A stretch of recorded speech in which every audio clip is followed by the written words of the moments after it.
Counselling এর কিছুই বলা হয়নি সেইভাবে, কেন কি আমরা নভেম্বর মান্থ থেকে এখানে আসছি, যেখানে আমাদের বলা হয়েছিল কি সিট ইনক্রিজ হচ্ছে, স্টাইপেন্ড ইনক্রিজ হচ্ছে, এই জন্য আমাদের লেট হচ্ছে। আর যখন ওইসব বলার পরে এত সিট 40 সিটস রিলিজ হয়েছে, আর ওখানে আমাদের কোনো কিছুই সেকেন্ড রাউন্ডের কিছুই বলা হয়নি, তাহলে অনেক লেট হতে পারে। আর আমরা 7 মান্থস থেকে ওয়েট করছি, আর নভেম্বর মান্থ থেকে আমরা ট্রাই করছি কি হবে না হবে আমরা জানার চেষ্টা করছি, যেখানে আমাদের শুধু মিথ্যে কথা বলা হচ্ছে কি ওয়েট করো সব বাড়া হবে, সিটস বাড়ছে, স্টাইপেন্ড বাড়ছে। মিশন নয়, প্রতিটা স্টেটে কিন্তু ডিসেম্বরে থেকে স্টার্ট হয়ে গেছে। আমাদের কিন্তু এখন ফেব্রুয়ারি মাস হতে চলো, সেখান থেকে কোনো আমরা কনফার্মেশন পাচ্ছি না, কোনো অফিসিয়াল। আচ্ছা যেটা যাই হোক, আমাদের এই যে কাউন্সিলিং হবে সেকেন্ড কাউন্সিলিংটা, সেটা অফিসিয়াল নোটিশ দিয়ে দিক আমাদেরকে। স্যার কিন্তু অল ফরম্যাটে বলছে যেটার কোনো অফিসিয়াল ভিত্তি নেই। as soon as possible, আমাদের এটা একটা ক্যারিয়ারের প্রশ্ন, আমরা রাইটফুল ক্যান্ডিডেট। আর এনএমসি কিন্তু রুল নেই যে যে একদম বাউন্ডারিতে পাস করেছে সে পাবে না, যে 200 পেয়েছে সে পাবে। এটা কিন্তু একটা স্ক্রিনিং টেস্ট, এটা কোনো কম্পিটিটিভ এক্সাম নয়। মনে হচ্ছে যে আপনাদের সাথে প্রশ্ন হচ্ছে, একদমই ডিসক্রিমিনেশন হচ্ছে, কারণ এটা কখনো কোনো স্টেটে হয়নি। আপনারা কি আদালতের শরণাপন্ন হবেন?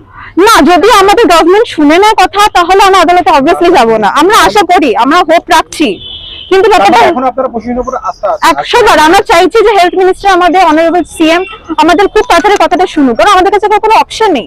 অপশন থাকে প্রশাসনের সাথে কথা বলে ওনাদের কোনো আশা নেই, কোনো কিছু নিশ্চয়তা দিচ্ছেন না, ওনাদের হাতে কিছু নেই। ওনারা যেটা বলতে চাইলেন, ওনাদের হাতে কিছু নেই, সবকিছু সরকারের হাতে। তো দিদির কাছে একটাই অনুরোধ, এতগুলো সংখ্যা 186 জন ডক্টর পাশ করে আমরা যোগ্যতা রাখি বলে আমরা পাশ করেছি। অনলি আজকে 27 তারিখ আমাদের কাউন্সিল ছিল, 40 জনকে অনলি সিট দেওয়া হয়েছে। তাহলে বাকি জন কি করবে, কোথায় যাবে? এবং বাকিদের যে কবে সেকেন্ড কাউন্সিলিং হবে সেটা কোনো নিশ্চয়তা দিচ্ছেন না। আমাদের যে স্যাররা আছেন এখানে সুপিরিয়ররা, তারাও কোনো সিউরিটি কিছু দিচ্ছেন না, আর রিটার্নও কিছু দিচ্ছেন না।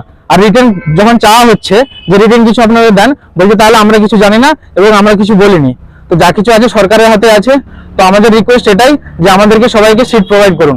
কোনো স্টেটে এরকম হয়নি আজ পর্যন্ত, এফএমজিদের এই ওয়েস্ট বেঙ্গলে হয়নি, 2016 থেকে আজ পর্যন্ত কোনোদিনও এরকম হয়নি। ইভেন আজকেও এই সালেও কোনো এতেই হয়নি, কোনো স্টেটে হয়নি, এবং সব স্টেটেই ইন্টার্নশিপ অলরেডি শুরু হয়ে গেছে। বিক্ষোভ দেখাচ্ছি কারণ আজকে যে ফরেন মেডিকেল গ্র্যাজুয়েট যে পরীক্ষাটা হয়, যে এখানে আমরা পাশ করেছি হচ্ছে 186 জন, যেখানে মাত্র আমাদের 40 জনকে নেওয়া হয়েছে, বাকি 146 জনের এখনো কোনো ঠিক নেই। সেকেন্ড রাউন্ড অফ কাউন্সেলিং কবে হবে, মানে আদৌ হবে কিনা বা কতজনকে নেওয়া হবে, এখনো এগুলোর কোনো কিছু ঠিক নেই। ওনারা মানে নভেম্বর থেকে আমার যে ফ্রেন্ডস বা কালিগসরা রয়েছে তারা আসছেন, জিজ্ঞেস করার চেষ্টা করছেন, কিন্তু ওনারা বিভিন্ন সময় কথা বলছেন, তো কোনো কিছুই অফিসিয়াল কিছু বলছেন না। এখনো বলছেন আমাদের ভবিষ্যতের কোনো গ্যারেন্টি নেই। আর এটা তো আমরা কোনো চাকরি চাইছি না, মানে এটা 1 বছর আমাদের দরকার আমাদের ডিগ্রিটা কমপ্লিট করার জন্য, যে এটার পরে আমরা একটা রেজিস্ট্রেশন, আমাদের পার্মানেন্ট রেজিস্ট্রেশন নাম্বারটা পাবো। তো ওনারা আমাদের ভবিষ্যৎটাকে একদম অনিশ্চয়তার মধ্যে ফেলে দিয়েছেন। এবং আমার তাই জন্যই যে ঊর্ধ্বতন কর্তৃপক্ষ যারা রয়েছেন বা স্বাস্থ্যমন্ত্রী রয়েছেন বা মাননীয় মুখ্যমন্ত্রীর কাছে আমার এটাই আবেদন, যে মানে আমি সবার হয়ে আবেদন করছি যে একটু আমাদের ব্যাপারটা দেখুন যাতে সেকেন্ড রাউন্ড অফ কাউন্সিলিং এ আর কেউ বসে না থাকে, কারণ অলরেডি 7 মাস 8 মাস ধরে আমরা বসেই রয়েছি।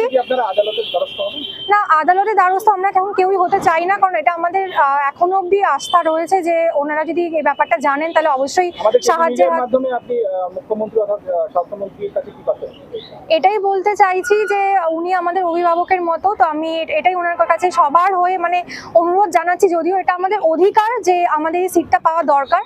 তো উনি যাতে একটু দেখুন ব্যাপারটা, যাতে সেকেন্ড রাউন্ড অফ কাউন্সিলিং হয় এবং প্রত্যেকটা স্টুডেন্ট যাতে পায়, এবং অ্যাজ সুন অ্যাজ পসিবল যাতে এই কাউন্সিলিংটা হয় এবং আমরা সবাই সিট পাই। আমি এটাই জাস্ট দাবি জানাতে চাই, এটাই অনুরোধ করতে চাই।